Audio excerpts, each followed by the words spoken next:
Hey, NPCers, Mr. McCarty here, and today we're going to be talking about Chapter 17 and American Imperialism. Now, the late 1800s is a time period known as the Age of Imperialism, and during this time period, European nations, as well as America and Japan, were going out and conquering the rest of the world, mostly for resources and economic reasons. During this time period is when we see, for example, the scramble for Africa, where European countries chop up Africa and take over Africa. England takes over India, France takes over Indochina, and so we start to see Africa and Asia being conquered by European powers. And so America wants to get in on the game as well. And so America becomes an imperialistic power during this time period. Now, there's a lot of debate over whether America is an empire or not, and when did America become an empire. If we go all the way back to the days of George Washington, even George Washington said that America was a nascent empire, meaning an empire that hasn't developed yet. Our founding fathers, like Ben Franklin, John Adams, they even talked about being an empire and conquering places like Cuba. And so this idea of America being an empire and conquering other places has been around for a very long time. At the same time, our whole history is about conquering other people and creating this nation from coast to coast, manifest destiny. And so from the very beginnings, we spread west and conquered the Native Americans and took over their territory and their land and claimed it as our own. And so a lot of historians debate that American imperialism began when America began. However, other historians debate to become a true imperialist power, we need to go overseas. And that's when we start to go overseas, is during this time period in the late 1800s. So what's spurring on imperialism during this time period? The number one thing that's spurring this on is economic reasons. America during the Gilded Age was industrializing very, very rapidly, and we need resources to fuel our industrialization. But at the same time, we're also producing tons of goods, not only agricultural goods, but factory produced goods as well. And we need customers to sell those to. And Americans aren't enough, and we need to sell it to other customers. So getting Asian customers to buy our products will help boost our profits. So a lot of it has to do with economic reasons as well. Another reason is new technologies. We have better communication this time period. We have steam-powered ships, which basically makes the world a lot smaller because we can travel across the oceans a lot faster during this time period.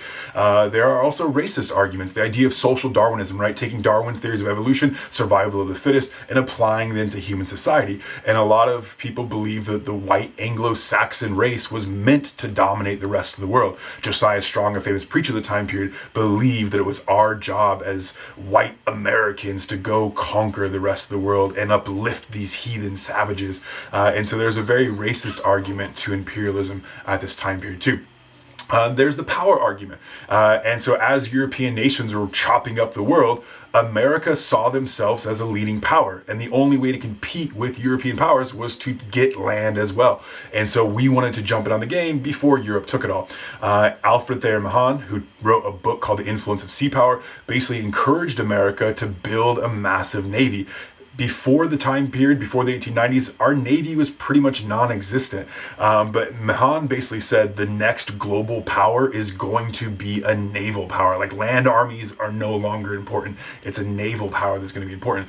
And with a naval power, we need to have islands around the world to cross the oceans. If you remember, our ships at the time period are steam-powered ships. You need water and coal. There's just not coal laying around in the middle of the ocean. So you have to have islands to stop at called coaling stations to refuel your ships to cross the oceans. And so there's a little bit of power there in nationalism as well. This is pride in America. How do we prove that we're better than England, better than France, better than Germany? It's by taking colonies and competing with them during imperialism. And so there's that sense of pride and nationalism as well. During this time period, we see the rise of nationalism and patriotism with the Star Spangled Banner and the Pledge of Allegiance and those kinds of things. So part of it was nationalism and patriotism as well.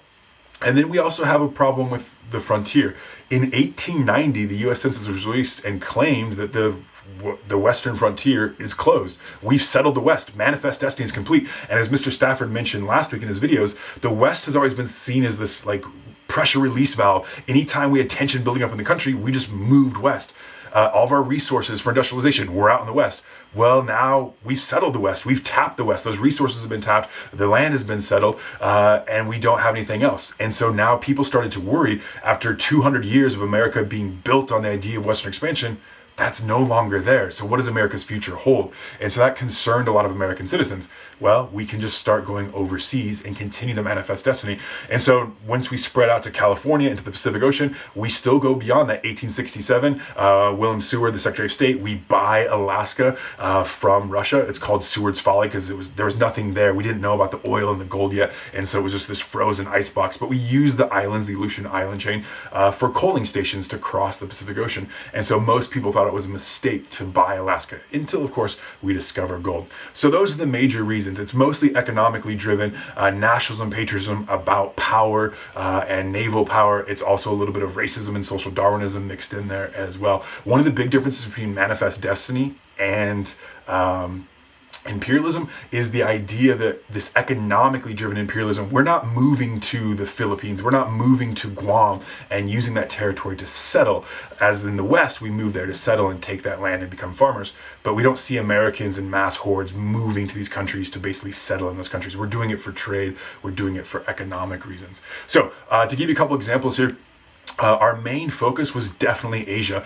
And so China, for example, was the main target of all the global powers. In the 1800s, China was pretty much rocked by these European global powers trying to dominate it. In the 1830s, we had the Opium War with England, and England basically destroyed China and forced China to open up and trade with them. And then China went through the Taiping Rebellion, where 20 million people were killed, a civil war in China. And then we had the Boxer Rebellion later on, where basically the European countries decided to chop China up into spheres of influences, not take over China physically, but control its trade. So England, Russia, America, France, Germany, we all basically took a piece of China to trade with, and that was our sphere of influence. John Hay, who was America's Secretary of State at the time, he argued that we should have an open door policy. He had the open door note and said no one country should take over China. We should share it and have an open door with China. Now, the Chinese didn't take too kindly to this, and the Boxers rose up against foreigners and started kicking out foreigners and killing foreigners. And this sent a multinational group. All these foreign powers, including America, ended up sending a foreign power army over to China to defeat the Boxer Rebellion. So we basically forced China to open up and trade with us. Japan as well, 1853, Matthew Perry sailed into Tokyo Harbor and basically threatened Japan with our steam-powered ships and our large cannons to open up and trade. Japan had been shut off for basically the last 300 years and isolated for the last 300 years.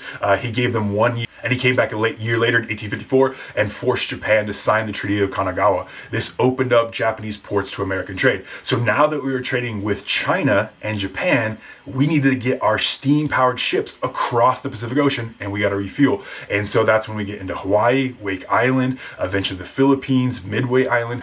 And we start taking over these little islands throughout the Pacific. One example is going to be Hawaii. Throughout the 1800s, Americans had been moving to Hawaii. It started with missionaries, and then once missionaries had settled there, farmers began to follow them. And white American farmers began to establish plantations, sugar plantations, pineapple plantations on the Hawaiian Islands.